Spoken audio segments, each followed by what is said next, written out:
Generation system, और ये जो है BSc electrical engineering technology 3rd semester में इंक्लूड है। इसके क्रेडिट आवर्स हैं 2। I am engineer Mohammad Faisal Khan, coordinator and lecturer department of technologies. So सबसे पहले हम देखते हैं कि कोर्स आउटलाइन में क्या है। इस कोर्स में हम कौन कौन से टॉपिक्स पढ़ेंगे।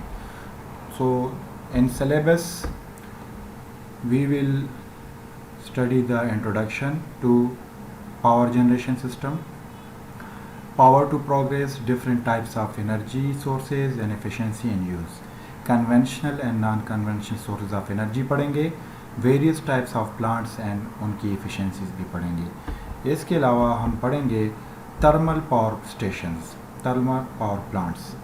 पावर स्टेशन को पावर प्लांट भी कहते हैं, जनरेटिंग स्टेशन भी कहते हैं।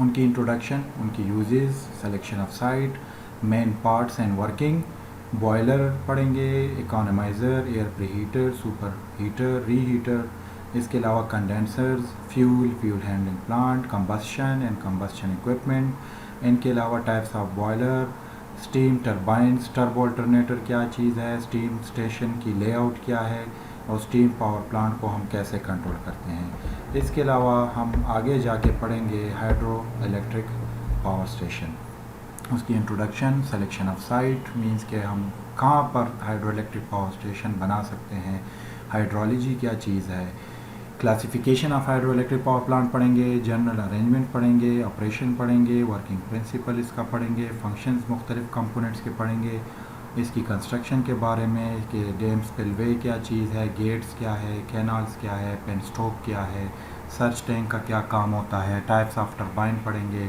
इसके अलावा power station structure, layouts and controlling पढ़ेंगे कि ये इसकी अरेंजमेंट कैसी होती है और इसकी कंट्रोलिंग कैसी होती है। इसके अलावा हम आगे जाके न्यूक्लियर पावर प्लांट पढ़ेंगे, उसकी इंट्रोडक्शन, उसके advantages, disadvantages, selection of site, choice of site. इसके अलावा जो एलिमेंट्स पावर स्टेशन में यूज़ होते हैं, जो कंपोनेंट्स, एटॉमिक फिजिक्स की थोड़ी सी रिव्यू करेंगे हम। न्यूक्लियर मटेरियल हम पढ़ेंगे, मेन पार्ट्स ऑफ रिएक्टर पढ़ेंगे, उनका function, coolant cycle reactor control किसको कहते हैं, nuclear reactor, nuclear control, basic design factors for reactor पढ़ेंगे, न्यूक्लियर पावर प्लांट का लेआउट और सेफ्टी और हेल्थ हैज़र्ड्स। इसके अलावा हम पढ़ेंगे सोलर सेल कि what is solar cell, solar cell को पीवी सेल भी कहते हैं, फोटोवोल्टिक सेल, और electric power generation through PV cells हम पढ़ेंगे कि हम सोलर सेल से पावर जनरेशन कैसे करते हैं। इसके अलावा आगे जाके हम विंड एनर्जी पढ़ेंगे और electric power generation through wind turbine कि विंड टरबाइन से हम इलेक्ट्रिकल पावर जनरेट कैसे करते हैं।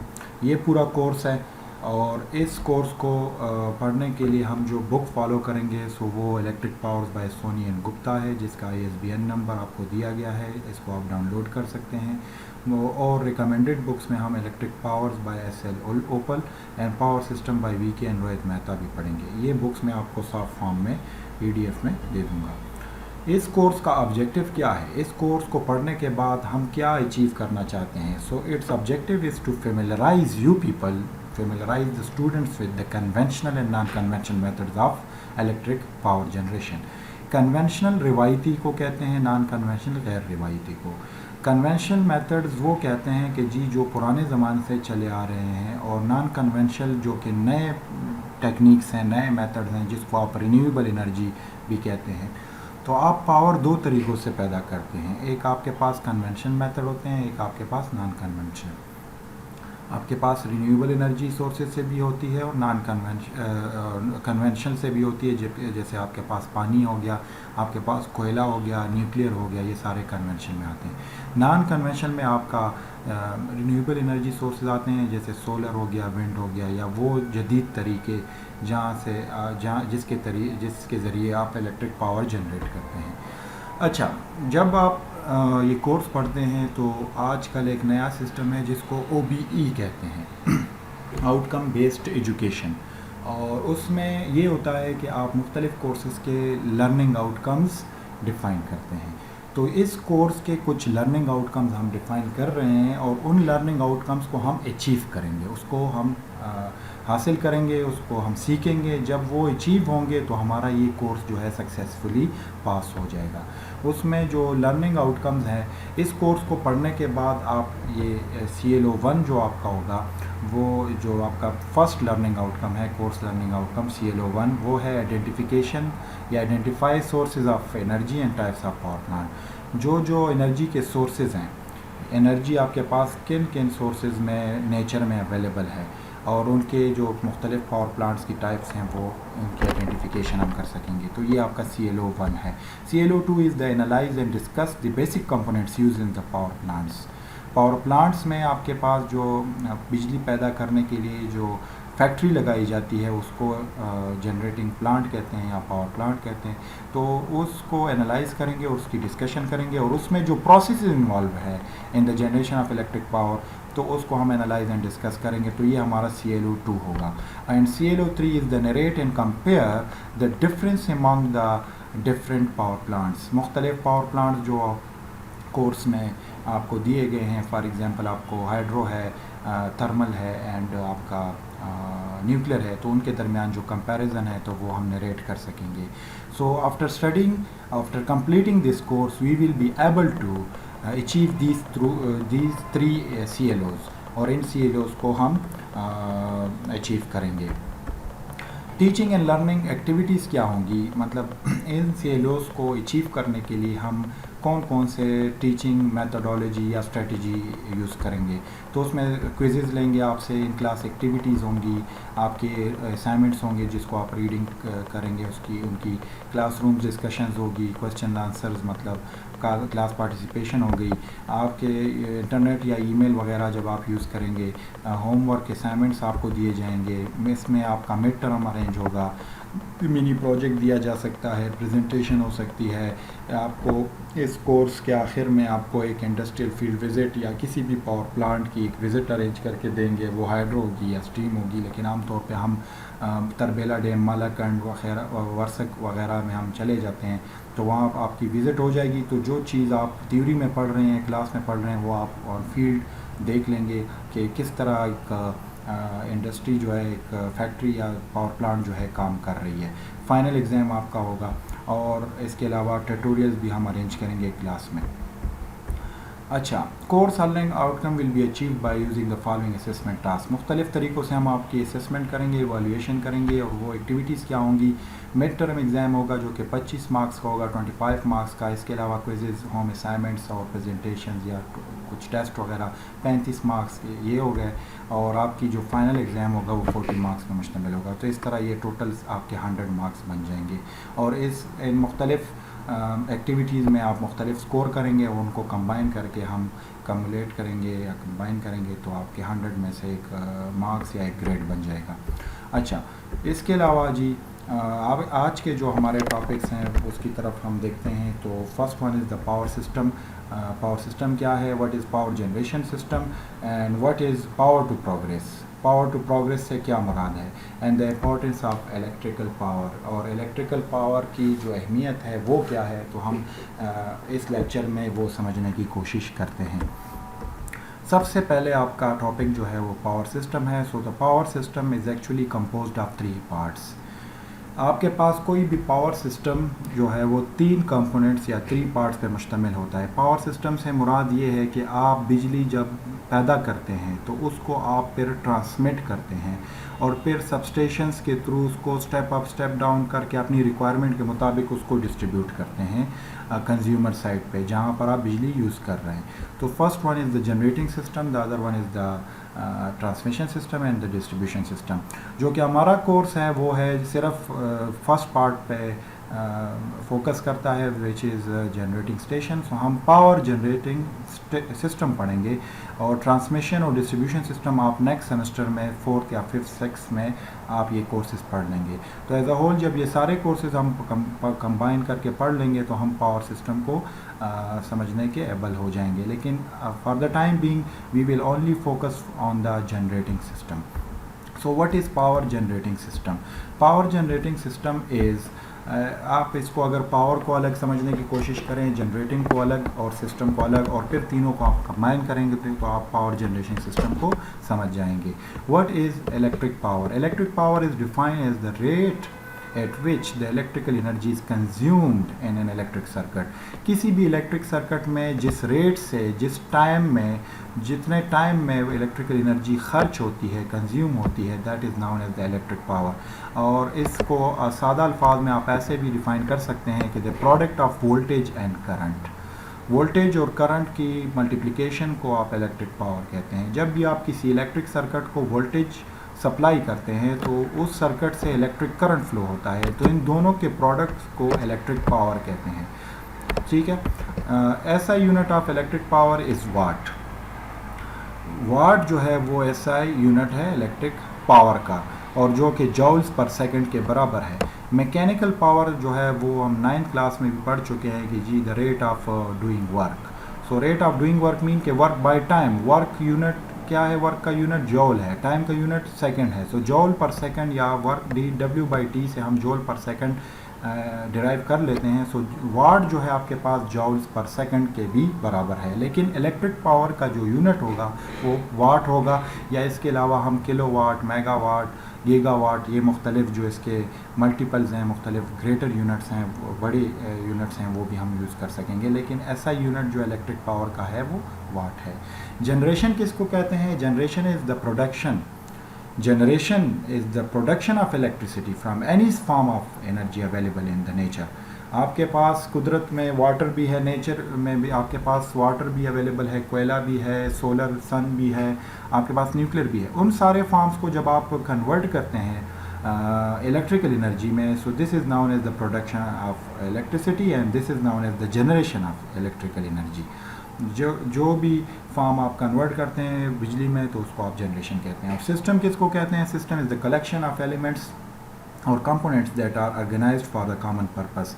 सिस्टम वो अरेंजमेंट होती है, कंपोनेंट्स जब आप मुख्तलिफ एलिमेंट्स कंबाइन करते हैं और एक सिस्टम आप बनाते हैं, तो उस सिस्टम से आप क्या करते हैं कि आप फॉर एग्ज़ाम्पल पानी से बिजली बना रहे हैं, तो वो पानी से बिजली बनाने के लिए आप एक सिस्टम डिज़ाइन करते हैं। सो तीनों वर्ड्स को जब आप कंबाइन करेंगे, power generation system, so it means कि वो सिस्टम, वो अरेंजमेंट, वो प्लांट जिसको आप जनरेटिंग स्टेशन या पावर प्लांट या जनरेटिंग प्लांट भी कहते हैं, जिसके थ्रू आप किसी भी फॉर्म ऑफ एनर्जी को कन्वर्ट करते हैं into electrical energy, that is known as the power generation system. और इस कोर्स में आपने कोर्स आउटलाइंस में देखा होगा कि हमने सारे वो टॉपिक्स पढ़ने हैं जहाँ पर आप इलेक्ट्रिकल एनर्जी पैदा करते हैं, प्रोड्यूस करते हैं, जनरेट करते हैं from other forms of energy, खा वो न्यूक्लियर हो, थर्मल हो, सोलर हो, विंड हो या हाइड्रो हो। आगे आप जाएंगे power to progress. So what does it mean? इसका मतलब ये है कि जी तरक्की में, किसी मुल्क की डेवलपमेंट में, प्रोग्रेस में, खुशहाली में, तरक्की में पावर का क्या किरदार है। So generally energy is the basic necessity, ये सबसे बुनियादी एक ज़रूरत है for the economical development of the country. किसी भी मुल्क की माशी तरक्की के लिए इलेक्ट्रिकल एनर्जी का बड़ा कलीदी किरदार है। The greater the per capita bracket में individual consumption of energy in a country, the higher is the standard of living of its people. जहाँ पर कैपिटा से मुराद ये है पर इंडिविजुअल से, पर पर्सन से, कि किसी भी मुल्क में जो इंसान रहते हैं, जो पर्सन रहते हैं, उनकी जितनी ज़्यादा कंजम्पशन होगी एनर्जी की, तो इसका मतलब ये है कि वहाँ के लोग खुशहाल ज़िंदगी गुजार रहे हैं। पावर टू प्रोग्रेस के बारे में आपको कुछ डेटा मैं देता चलूँ कि यहाँ पर ये फर्स्ट जो आपके पास है वो है टोटल कंजम्पशन पर ईयर और दूसरा है पर कैपिटा कंजम्पशन।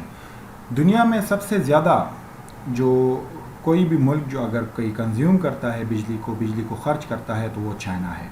और वो आप देख लें 6310000000 kilowatt hour per year. Kilowatt hour per year का मतलब ये है कि kilowatt hour is the commercial unit of electrical energy. ये एनर्जी का एक यूनिट है, जिस तरह जॉल है, न्यूटन मीटर है, मुख्तलिफ यूनिट्स हैं एनर्जी के, तो वहाँ पर किलोवाट आवर भी एक एनर्जी है। कमर्शियल यूनिट इसको इसलिए कहते हैं कि वापडा है, ये आपको जब बिजली आपको सेल करती है, बेचती है, तो वो किलोवाट आवर में करती है। फॉर एग्ज़ाम्पल आपके घर में एक मीटर लगा हुआ है और वो मीटर जो है आप कहते हैं कि जी मेरा 300 यूनिट का ख़र्चा हो गया, 200 यूनिट, 400 यूनिट, तो ये यूनिट से मतलब ये है 1 unit is equal to 1 kilowatt hour. अगर किसी घर का ख़र्चा 300 यूनिट्स है तो इसका मतलब ये है कि 300 किलोवाट आवर एक महीने में वो यूज़ करता है। तो इस लिहाज से अगर आप देख लें तो पर ईयर एक साल की जो कंजम्पशन है वो तो सबसे ज़्यादा चाइना की है।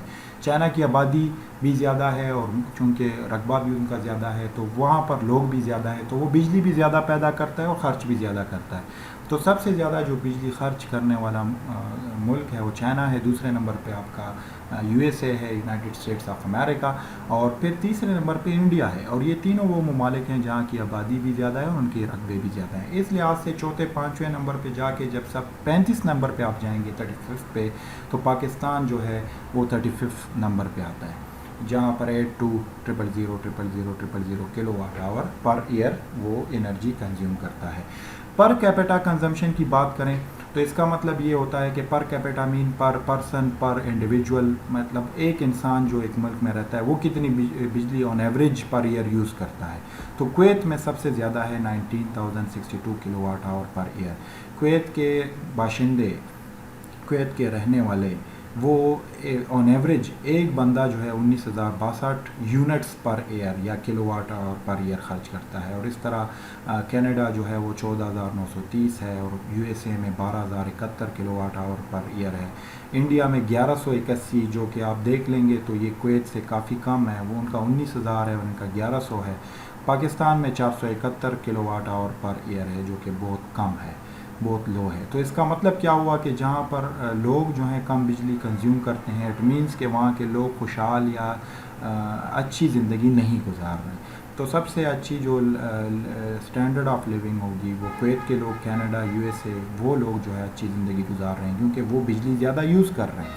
जब आप बिजली ज़्यादा यूज़ कर रहे हैं, इट मीन्स कि आपके घर में फैसिलिटीज़ हैं, आप एसी भी चला रहे हैं, आप सब कुछ यूटिलाइज़ कर रहे हैं अपने इलेक्ट्रिकल इक्विपमेंट्स को। That's why on average Pakistan की ये काफ़ी लो है और इसको इम्प्रूव करने की ज़रूरत है, तभी हम तरक्की कर सकेंगे। इम्पोर्टेंस ऑफ इलेक्ट्रिक पावर से मुराद क्या है कि एनर्जी की अहमियत क्या है, इलेक्ट्रिक पावर की अहमियत क्या है।